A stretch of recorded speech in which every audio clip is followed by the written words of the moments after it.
ये जो आपका है चैप्टर नंबर 4 है ना, इसका लास्ट टॉपिक पढ़ना है, अमीटर और वोल्ट मीटर।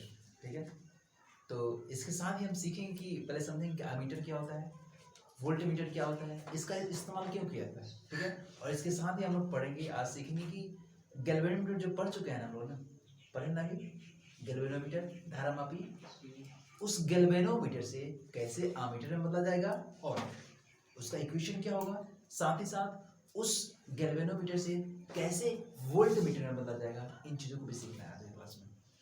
ठीक है, तो सबसे पहले आप लोग हेडिंग देना है आप लोग को एमीटर, क्या एमीटर।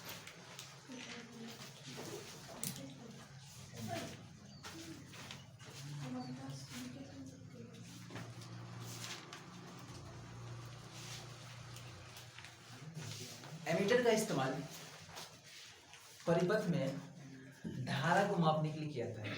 ये एक यंत्र होता है। ठीक है, इसका सिंबल क्या होता है पहले आप लोग देख लीजिए, उतारने का समय देंगे सबके लिए।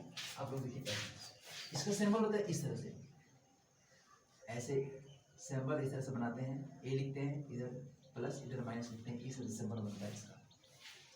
ठीक है, अब गैल्वेनोमीटर से हमें सीखना है कि गैल्वेनोमीटर से कैसे एमीटर में चेंज करेंगे।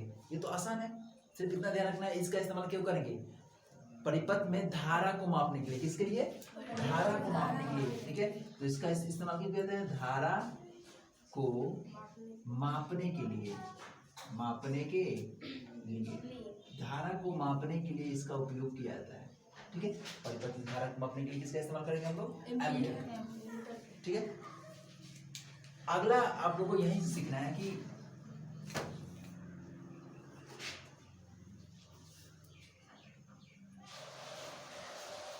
गैल्वेनोमीटर से, गैल्वेनोमीटर से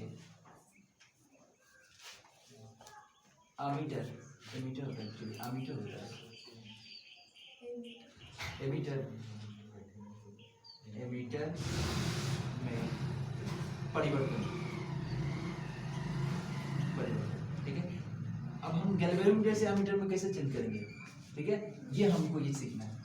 तो सिंपल सी बात है, जब भी हमें गैल्वेनोमीटर से अमीटर में चेंज करना होगा तो इस अमीटर के, ध्यान से देखिएगा, इस अमीटर जो लगा रहे हैं ना, इसके समानांतर क्रम में, ठीक है, किस क्रम में, समानांतर क्रम में, मतलब यहाँ पे। ठीक है, समानांतर क्रम होता है ना, समानांतर क्रम में एक छोटा सा रेसिस्टर लगा देंगे, एक प्रतिरोध लगा देंगे। ठीक है, चूंकि ये समांतर क्रम में लगा है शंट में, इसलिए इसको RSH बोलेंगे, शंट रेसिस्टेंस। क्या बोलते हैं इसको इंग्लिश में, शंट रेसिस्टेंस। ठीक है, यदि कोई धारा यहाँ से आ रही है आई, तो बढ़िया से देखिएगा और समझिएगा, यहाँ पे धारा कोई आई यहाँ से आ रही है, कौन आ रही है, धारा आई। तो इस अमीटर में धारा जा रही है आई ए, कितना जा रही है, आई। तो इधर कितना जाएगी, आई भी लिख दे। ये से 5 आ रही है, 3 इधर गई, तो इधर कितना बचा, 2। आपने 2 कैसे निकाला, 5 में से 3 घटाया ना। ठीक इसी प्रकार से आई में से क्या लेंगे, आई माइनस आई करेंगे ना, इससे इतना घटेगा तब इधर जाएगा, इधर बचेगा। चलिए, तो ये हो गया आपका इधर जाने वाला जो धारा है इसकी बात। और एक कॉन्सेप्ट जब परिपथ के हम आप लोगों को एम्पियर के परिपथीय नियम समझा रहे थे, उसमें बताए थे कि पैरेलल में वोल्टेज क्या होता है, इक्वल होता है, मतलब वोल्टेज क्या होगा इसका, बराबर होगा। ठीक है, मतलब ये एमीटर का voltage, voltage of ammeter, voltage of ammeter equal to voltage of shunt, RS भी शंट रेजिस्टेंस जो पैरेलल में उसका, ये दोनों वोल्टेज क्या होगा, यहाँ से बराबर होगा। मैंने क्या होता है, पैरेलल वोल्टेज क्या होता है, इक्वल। आप चाहे कितना भी चीज जोड़ दो, ठीक है, ये पैरेलल में रहेगा तो इसका वोल्टेज क्या होगा, इक्वल होगा। क्या होगा, सबका वोल्टेज इक्वल होगा। यहाँ रेजिस्टेंस रहेगा, यहाँ भी रहेगा, यहाँ भी रहेगा, यहाँ भी रहेगा, यहाँ भी रहेगा। यदि यहाँ 10 वोल्ट है ना, कितना है, 10 वोल्ट है ना यहाँ पे, सबका मान 10 वोल्ट होगा, सबका मान। इसको बोलते हैं समानांतर क्रम संयोजन। और प्रतिरोधों का समानांतर क्रम संयोजन, सेलों का समानांतर क्रम संयोजन, सब कुछ पढ़ते आ रहे हैं हम लोग पिछले क्लासेस में। ठीक है, और ये अब हम लोग अच्छी तरह जानते हैं कि पैरेलल वोल्टेज क्या होता है, इक्वल होता है। तो पैरेलल में हमने यहाँ का वोल्टेज, यहाँ का वोल्टेज और यहाँ का वोल्टेज को बराबर कर दिया। यहाँ पे वोल्टेज है जिसको बोल रहे हैं V, आपका ये अमीटर, अमीटर। ठीक है, और यहाँ क्या बोलते हैं, वी एस एस बोल रहे हैं, वी शंट, ठीक है। अब दोनों बराबर हो गया, तो वी बराबर क्या होता है, आई आर होता है ना। तो यहाँ पे अमीटर में आई क्या है, आई है ना, और आर की जगह पे क्या है, आर की जगह कुछ नहीं है ना, दिख रहा है ना, लेकिन कुछ ना कुछ इसका इंटरनल रेजिस्टेंस होगा, उस इंटरनल रेजिस्टेंस को हम मारेंगे आर, क्या मानेंगे आर, आर ए मान लेते हैं, ठीक है। चलिए वी एस एच, वी मतलब ये इसका रेजिस्टेंस है, तो वी और इसका भी क्या फॉर्मूला होगा, आई आर होगा ना, लेकिन आई की जगह पे यहाँ पे क्या है, आई इंटू आई माइनस आई है ना, और आर की जगह हमारे पास क्या है, आर एस एच है ना।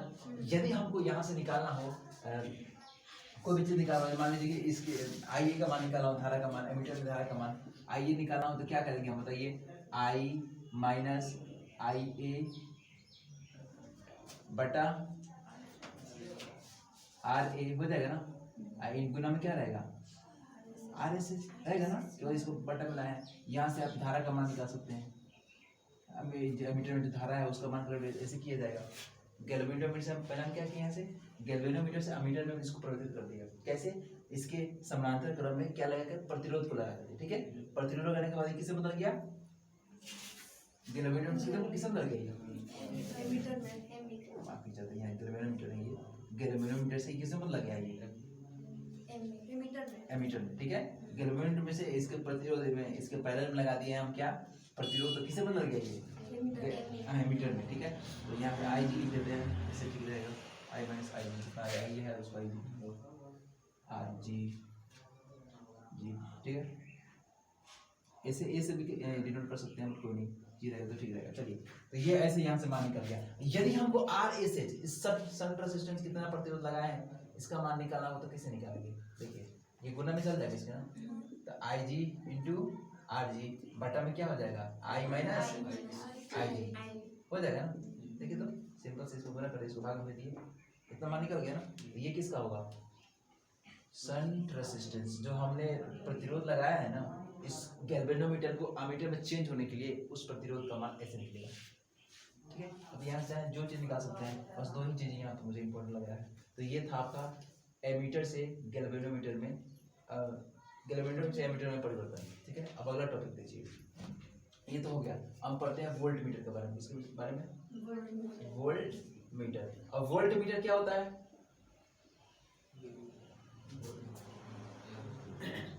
ये क्या आता है, वोल्ट मीटर का उपयोग परिपथ में विद्युत धारा को मापने के लिए एमीटर करते हैं ना, परिपथ में विभव को ज्ञात करने के लिए इसका इस्तेमाल किया जाता है। दो बिंदुओं के बीच विभवांतर को ज्ञात करने के लिए, जैसे दो गो तार हो गया ना, इसके बीच में कितना विभवांतर है उसको ज्ञात करने के लिए, आप लोग देखे होंगे मोबाइल वगैरह दुकान पे रिपेयरिंग कराने गए होंगे तो लिया होता है ना, तो अमीटर वोल्ट मीटर वही होता है, ठीक है।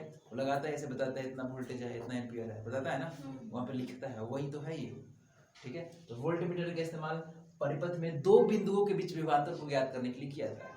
आई रिपीट, वोल्ट मीटर का इस्तेमाल परिपथ में दो बिंदुओं के बीच विभवांतर को ज्ञात करने के लिए किया जाता है। यहाँ हमने धारा को मापने के लिए किया था इस्तेमाल अमीटर का, और वोल्ट मीटर का इस्तेमाल क्यों करते हैं हम परिपथ में विभव के, दो बिंदुओं के बीच के विभव को ज्ञात करने के लिए, ठीक है। तो क्या हम एक लाइन में लिख देते हैं, आपको यहाँ लिखवाएंगे, फिर भी यहाँ आपको नहीं बोल पाया तो लिख दे रहे हैं कि वोल्ट मीटर का इस्तेमाल, वोल्ट मीटर का उपयोग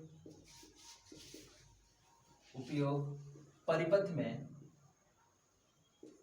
में किसको मापने के लिए, दो बिंदुओं के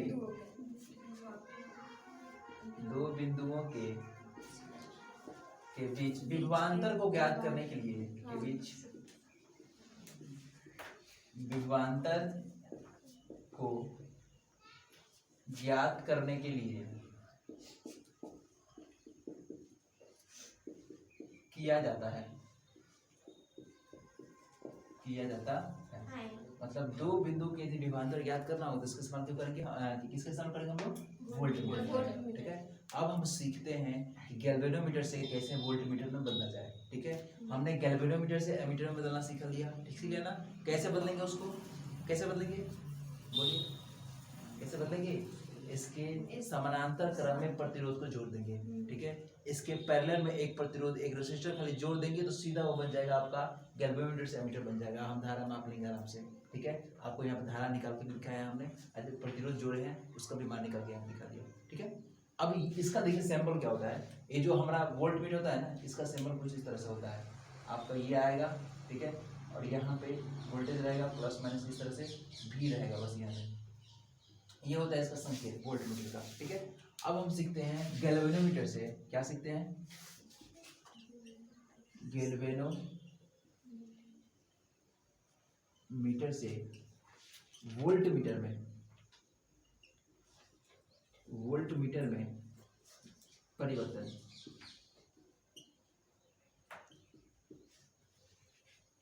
अब गैल्वेनोमीटर से वोल्ट मीटर में कैसे पढ़ेंगे, देखिए हम यहाँ पे गैल्वेनोमीटर से एमीटर में चेंज करने के लिए समानांतर क्रम जोड़े थे ना।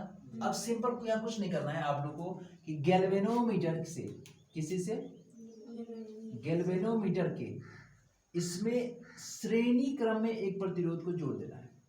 किस क्रम में, श्रेणी क्रम में। यदि यहाँ धारा आई है ना, तो सब धारा यहाँ तक आई प्रवाहित होगी ना, तो केवल हमें क्या करना है ना कि इसके श्रेणी क्रम में एक प्रतिरोध को जोड़ देंगे। इस प्रतिरोध को बोलेंगे आर एस, क्या बोलेंगे इसको, आर एस। एस इसलिए बोलते हैं सीरीज रेजिस्टेंस बोलते हैं उसको, क्या बोलते हैं, सीरीज रेजिस्टेंस।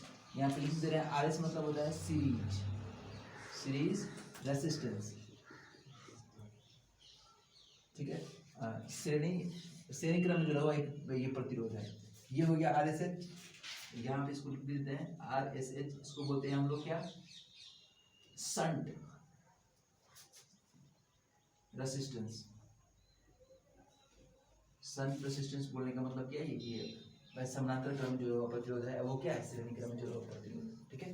तो ये था आपका अमीटर और वोल्टमीटर, साथ ही साथ गैल्वेनोमीटर से अमीटर में परिवर्तन और गैल्वेनोमीटर से किसमें, वोल्टमीटर में परिवर्तन, ठीक है। उम्मीद है समझ में आया होगा। यही आपका पूरा डिस्क्रिप्शन, एक एक करके सभी चीजों को लिखेंगे। यदि समझ में आ गया हो तो लाइक करें, सब्सक्राइब करें और वीडियो को शेयर करें, ताकि इस तरह की नॉलेज आपके पास हम पहुंचा सके, ठीक है। चलिए धन्यवाद। इसको रीडिंग कीजिए और लिखवाना शुरू करते हैं, उसको लिखिए।